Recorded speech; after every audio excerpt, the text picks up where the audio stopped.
IPL এ দল পেলেন তানজিম হাসান সাকিব। প্রথমবারের মতো মক অকশন থেকে প্রায় কোটি টাকা মূল্যে তাকে কিনে নেয় এক ফ্র্যাঞ্চাইজি। খেলবেন শুভমান গিলের দলে। বল হাতে নজর কাড়া পারফরমেন্স করেই এমন সুযোগ পেলেন ডানহাতি এই স্পিড স্টার, যার পেছনে আছে বড় রহস্য।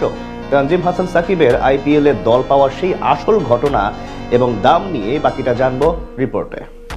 আইপিএল এ তানজিম হাসান সাকিব খেলবেন শুভমান গিলের দলে। প্রথমবারের মতো বাংলাদেশে এই তারকাকে দেখা যাবে আইপিএল এর মতো এত বড় মঞ্চে পারফর্ম করতে। 2026 আইপিএল এর আগে বাংলাদেশি পেস বোলিং অলরাউন্ডারকে কোটি টাকা মূল্যে স্কোয়াডে নিয়েছে এক শীর্ষ ফ্র্যাঞ্চাইজি। এই কথাগুলো শুনে হয়তো এতক্ষণে চমকে গেছেন আপনি, ভাবছেন কোনো আজগুবি কথা শেয়ার করছি আপনাদের সাথে। তবে তেমন কিছুই না, এমনটাই দেখা গেছে 2026 আইপিএল মক অকশনে। বর্তমান সময়ে বাংলাদেশের পেস ইউনিটে এক ভরসার নাম তানজিম হাসান সাকিব। বল হাতে দিন দিন যেন আরো বেশি পরিণত হয়ে উঠেছেন এই যুব বিশ্বকাপ জয়ী ক্রিকেটার। পাশাপাশি ব্যাট হাতেও ফিনিশার হিসেবে অবদান রাখার সামর্থ্য রয়েছে তার। তাই তো আইপিএল নিলামে বেশ সম্ভাবনা আছে সাকিবের। তার আগে এবার কোটি টাকা দামে তাকে দলে নিল গুজরাট টাইটান্স। মাত্র 2 দিন পর